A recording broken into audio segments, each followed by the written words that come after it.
الحمد لله وحده والصلاة والسلام على من لا نبي بعده أما بعد فأعوذ بالله من الشيطان الرجيم بسم الله الرحمن الرحيم لقد كان لكم في رسول الله أسوة حسنة وقال النبي صلى الله عليه وسلم كلوا الزيت والدهن به فإنه من شجرة مباركة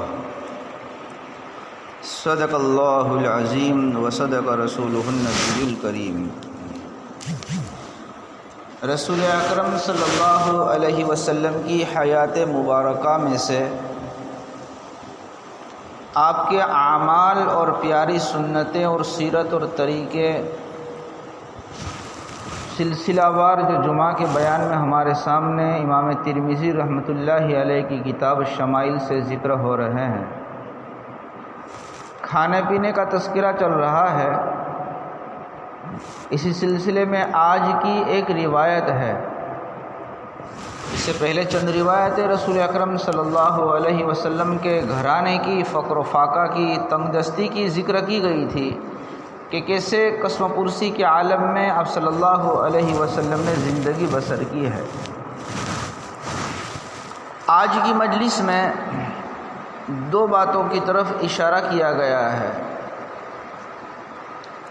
زیتون کا تیل اور دبا، یعنی جس کو لوکی کدو بولتے ہیں، اپنی زبان میں اس کو دودھی بولتے ہیں۔ آپ صلی اللہ علیہ وسلم نے اپنی زندگی کے اندر اس کو استعمال بھی فرمایا اور اس کی ترغیب بھی فرمائی ہے، فضیلت بھی بیان فرمائی ہے، کثیر فائدوں کے اوپر ان دونوں کے مشتمل ہونے کی وجہ سے۔ سب سے پہلی حدیث عن عمر بن خطاب رضی اللہ تعالی عنہ قال قال رسول اللہ صلی اللہ علیہ وسلم کلوا الزیت والدہن بہ۔ حضرت عمر بن خطاب رضی اللہ تعالیٰ عنہ سے روایت ہے کہ رسول اکرم صلی اللہ علیہ وسلم نے ارشاد فرمایا، اے لوگو، زیتون کے تیل کو کھاؤ اور اپنے جسم پر، بدن پر اس کو ملو، استعمال کرو، لگاؤ۔ فَإِنَّهُ مِن شَجَرَةٍ مُبَارَكَةٍ، اس لیے کہ یہ زیتون ایک ایسی اللہ تعالیٰ کی نعمت ہے، پیداوار میں سے، درخت میں سے، کہ یہ برکت والے درخت میں سے ہے۔ من شجرۃ مبارکہ، زیتون کو رسول اکرم صلی اللہ علیہ وسلم نے برکت والا درخت فرمایا، اس لیے کہ سورہ نور میں، قرآن کریم میں، من شجرۃ مبارکۃ زیتونۃ لا شرقیۃ ولا غربیہ، اس میں زیتون کے ذکر، درخت کا ذکر ہے۔ اللہ تعالیٰ نے برکت کے طور پر نام دے کر کے اس کا استعمال فرمایا ہے۔ من شجرہ، مبارکہ، برکت والا۔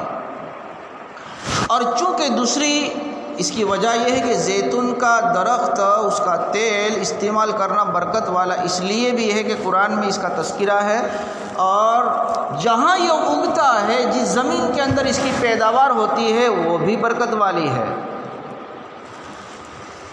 سبحان الذی اسری بعبدہ لیلا من المسجد الحرام الی المسجد الاقصی الذی بارکنا حولہ۔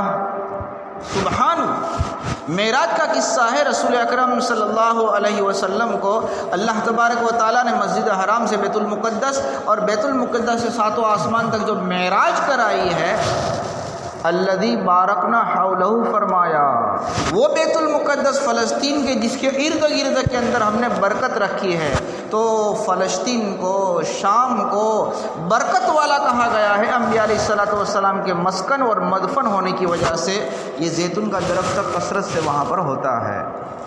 آپ صلی اللہ علیہ وسلم نے اس کے متعلق فرمایا، کھانے کے لیے بھی استعمال کرو اور اپنے بدن کے اوپر مل کر کے استعمال کرو۔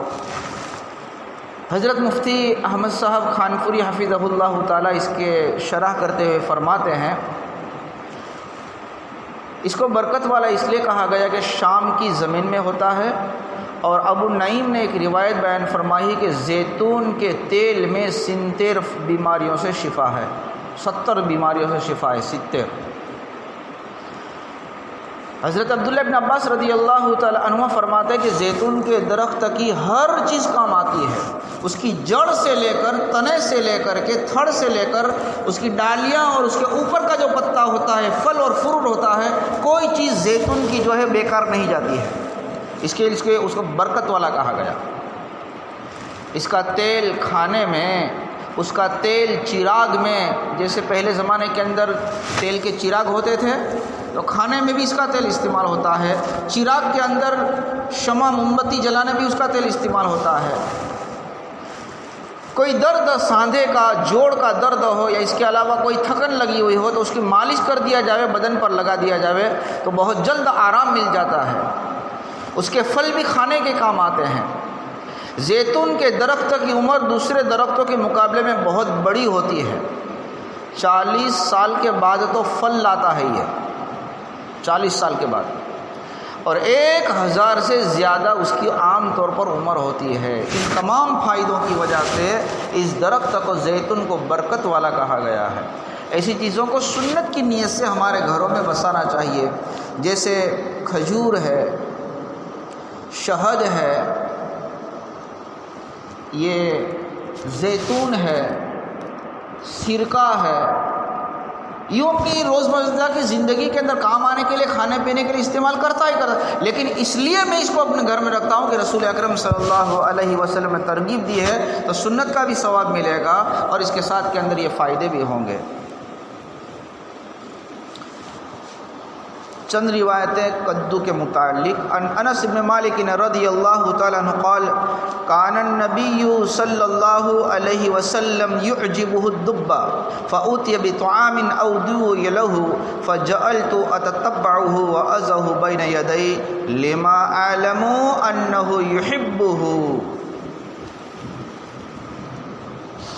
حضرت انس بن مالک رضی اللہ تعالیٰ عنہ سے روایت ہے کہ رسول اکرم صلی اللہ علیہ وسلم کدو کو پسند فرماتے تھے۔ آپ صلی اللہ علیہ وسلم کو ایک جگہ کھانے کی دعوت دی گئی، کھانا تیار کیا گیا تو حضرت انس جو کہ آپ کے خادم خاص تھے، ہمیشہ ساتھ میں رہتے تھے، اتتبعہ واضعہ بین یدیہ، میں پیالے کٹورے میں سے، تشتری میں سے وہ کدو کے دودھی کے ٹکڑے تلاش کرتا تھا اور رسول اکرم صلی اللہ علیہ وسلم کے سامنے رکھتا تھا کھانے کے لیے۔ لما اعلم انہ یحبہ، اس لیے کہ مجھے معلوم تھا کہ اللہ کے نبی صلی اللہ علیہ وسلم کدو کو پسند فرماتے تھے۔ جو خادم ہو تو اس کو مخدوم کی طبیعت کا لحاظ کرنا چاہیے، اس کے ذریعے سے ایک ادب معلوم ہوا۔ اچھا، کدو کے بہت ساری چیزیں اس میں فائدے لکھے ہیں۔ کدو کیا فائدہ کرتا ہے؟ علماء فرماتے ہیں کہ عقل کو تیز کرتا ہے، دماغ کو قوت پہنچاتا ہے۔ حضرت یونس علیہ السلام جب مچھلی کے پیٹ سے باہر نکلے تھے تو اس وقت بھی آپ کے سامنے وہی درخت کدو کا اگایا گیا تھا۔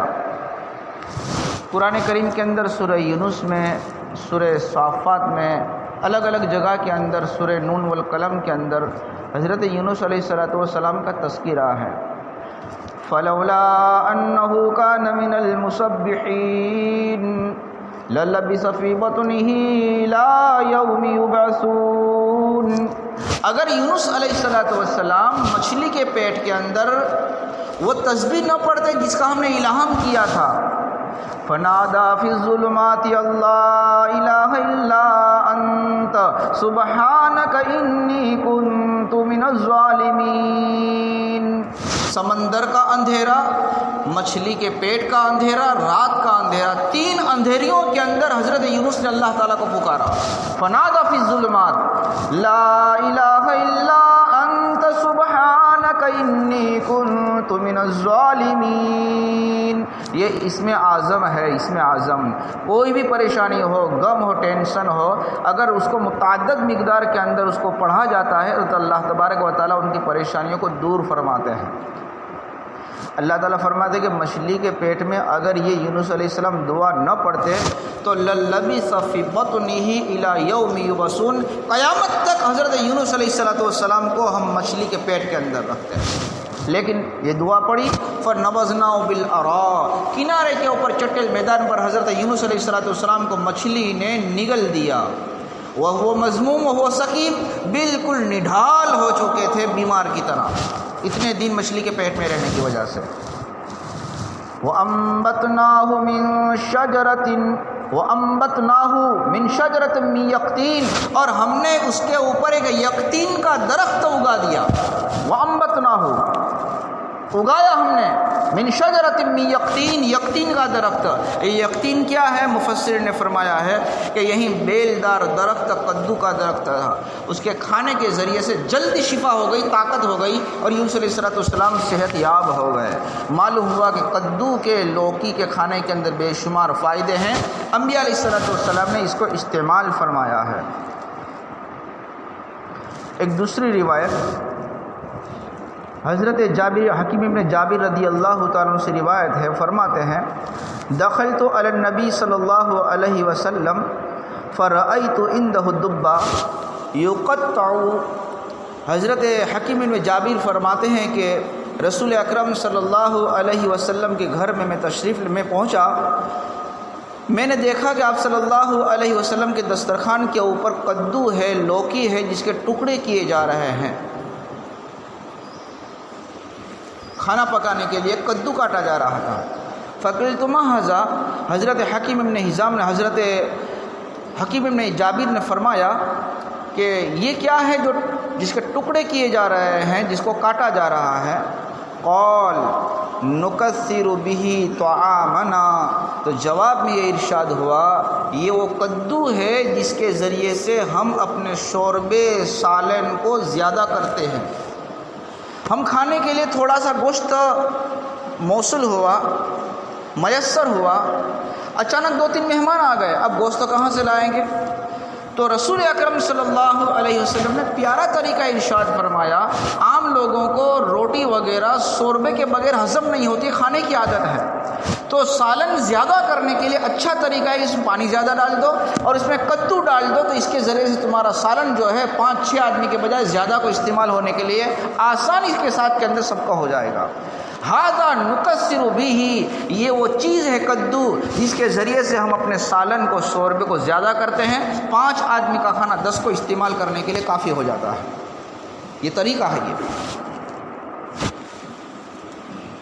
ایک عجیب روایت آ رہی ہے، حضرت انس بن مالک رضی اللہ تعالیٰ عنہ راوی فرماتے ہیں ان خیاطا دعا رسول اللہ صلی اللہ علیہ وسلم لطعام، ایک درزی نے مدینے کے اندر، آپ کے آزاد کردہ غلام تھے اور کپڑے سینے کا کام کرتے تھے، بالکل نارمل غریبی کی حالت تھی، انہوں نے اللہ کے نبی صلی اللہ علیہ وسلم کو کھانے کی دعوت دی، فصنعہ، اس نے اپنے اعتبار سے، اپنی غریبی کے اعتبار سے کھانا بنایا۔ حضرت انس رضی اللہ تعالیٰ عنہ فرماتے کہ میں بھی کھانے کے لیے ساتھ میں چل دیا، ہو سکتا ہے کہ رسول اکرم صلی اللہ علیہ وسلم کے ساتھ ان کو بھی کہا کہ آپ بھی آنا، اس لیے کہ آپ ہمیشہ ساتھ میں رہتے ہیں، یا رسول اکرم صلی اللہ علیہ وسلم نے اجازت دی ہو کہ میرے ساتھ میں یہ بھی ساتھ کے اندر آئیں گے۔ فقرب الى رسول اللہ صلی اللہ علیہ وسلم خبز من شعیر، اس درزی نے، دعوت دینے والے نے رسول اکرم صلی اللہ علیہ وسلم کے سامنے کچھ جو کی روٹی اور ایسا شوربہ جس کے اندر سالن کے اندر کدو اور پرانا رکھا ہوا باسی گوشت تھا، اس پر نمک چھڑکا گیا تھا، وہ سامنے پیش کر دیا۔ دعوت، اللہ کے نبی صلی اللہ علیہ وسلم کی دعوت ہو رہی ہے۔ 2 باتیں، ایک تو ہے کہ دعوت کے لیے زیادہ تکلف کرنے کی ضرورت نہیں ہے، اور نمبر 2، اگر کوئی آدمی، کوئی بڑا آدمی دعوت کرے تو اس کی بھی دعوت قبول کی لی جاوے، اور اگر کوئی غریب قسم کا، گھٹیا قسم کا اگر آدمی دعوت دے تو یوں نہیں کہ میرے پاس وقت نہیں، ایسا ہے بڑے لوگوں کو چاہے کہ فقیروں کو بھی، چھوٹے لوگوں کو بھی دعوت قبول کر لے۔ سرکار دو عالم صلی اللہ علیہ وسلم ایک درزی کی دعوت کو قبول کر رہے ہیں اور خوشی خوشی جا رہے ہیں وہاں پر، اور سوکھی روٹی کا ٹکڑا کھا رہے ہیں۔ بلکہ آگے ایک روایت آئے گی، ام ہانی حضرت علی کی بہن، فتح مکہ کے وقت رسول اکرم صلی اللہ علیہ وسلم مکہ میں داخل ہوئے، بہت لمبا سفر تھا مدینے سے مکہ کا، حضرت ام ہانی نے ہجرت نہیں فرمائی تھی، مکہ ہی کے اندر تھی، لہذا اپنی چچا بہن کے وہاں پر تشریف لے گئے خیر خبر کے لیے۔ آپ نے اپنے سفر کے تھکن کو دور کرنے کے لیے، کپڑے بدلنے کے لیے حرم میں داخل ہونے کے غسل فرمایا، اور اتنے تھکے ہوئے بھوکے تھے، فرمایا ام ہانی کچھ کھانے کو ہے؟ فرمایا اللہ کے نبی صلی اللہ علیہ وسلم کچھ نہیں ہے۔ وہ سوکھی روٹی جو ہے طاقچے میں سے نکالی، اس پر پانی لگایا اور اس کے اوپر نمک لگایا، تھوڑا سا سرکہ نکالا، فرمایا کہ اللہ کے نبی اس کے علاوہ کچھ نہیں ہے۔ فرمایا بہت اچھی چیز ہے، بہت مبارک چیز، لاؤ۔ پھر آپ علیہ السلام نے بسم اللہ کہہ کر اس کو کھایا۔ معلوم ہوا کہ جس وقت کوئی کھانا پیش کیا تو اللہ کی نعمت سمجھ کر کھائے، اور غریب سے غریب اگر دعوت دے تو اس کو بھی قبول کر لیا جائے۔ خیر بات دوسری تھی، اب بات اصل شروع ہو رہی ہے۔ فرأیت النبی، رسول اکرم صلی اللہ علیہ وسلم اس درزی کے وہاں پر دعوت کا کھانا کھانے کے لیے گئے، کچھ جو کی روٹی، کدو اور پرانی کچھ گوشت جس کے اندر نمک لگا ہوا تھا پیش کیا۔ حضرت انس فرماتے ہیں کہ فرأیت النبی صلی اللہ علیہ وسلم یتتبع الدباء حوالی القصع۔ حضرت انس رضی اللہ تعالیٰ عنہ فرماتے ہیں میں نے اپنے آقا صلی اللہ علیہ وسلم کو دیکھا کہ اللہ کے نبی صلی اللہ علیہ وسلم پلیٹ میں سے، شوربے میں سے کدو تلاش کر نکال رہے ہیں۔ حضرت انس رضی اللہ تعالیٰ عنہ فرماتے ہیں عام طور کے اوپر میں کدو کھانے کو پسند نہیں کرتا تھا، لیکن جب سے میں نے دیکھا کہ سرکار دو عالم صلی اللہ علیہ وسلم یہ طرز عمل کر رہے ہیں اور کدو کو تلاش کر کے پیالے میں سے نکال رہے ہیں، فلم ازل احب الدباء من یومئذ، اسی دن سے میں نے بھی کدو کھانے کو پسند کرنا شروع کر دیا۔ دو باتیں، ایک تو یہ ہے کہ اگر ایک قسم کا کھانا ہو تو اس کو تلاش کرنے میں کوئی حرج کی بات نہیں ہے، جبکہ شرکا کو یا تو میزبان کی طبیعت میں بوجھ نہ پڑے، کیونکہ اللہ کے نبی صلی اللہ علیہ وسلم نبی تھے اور ان کے خادم کی حیثیت سے تھے، آزاد کردہ غلام تھے، سوال ہی پیدا نہیں ہوتا، بلکہ جتنا زیادہ کھائیں گے سامنے والا خوش ہوگا، تو اگر کوئی ایسی چیز ہو تو تلاش کرنے میں حرج کی بات نہیں ہے۔ نمبر دو، اللہ کے نبی صلی اللہ علیہ وسلم کو جو چیز پسند ہو، ہماری طبیعت میں بھاوے کہ نہ بھاوے، ہماری طبیعت کے مزاج کے برابر ہو کہ نہ ہو، اس کو ہمیں بھی پسند کرنا چاہیے، جیسے حضرت انس نے فرمایا ہے۔ ایک عجیب قصہ حضرت مفتی صاحب نے لکھا ہے، اس قصے کے بعد میں اپنی بات کو ختم کرتا ہوں۔ امام ابو یوسف رحمۃ اللہ علیہ کے متعلق لکھا ہے، ایک مرتبہ ان کے سامنے یہ روایت پہنچی کہ رسول اکرم صلی اللہ علیہ وسلم کو کدو بہت پسند تھا۔ مجلس کے اندر موجود ایک شخص نے کہا ٹھیک ہے لیکن مجھے پسند نہیں ہے، یہ کہہ دیا۔ یہ سن کر حضرت امام ابو یوسف رحمۃ اللہ علیہ گھر میں گئے، تلوار لے کر باہر نکلے، فرمایا توبہ کر ورنہ تو تیرا سر قلم کر دوں گا۔ یہ ہے عشق نبی۔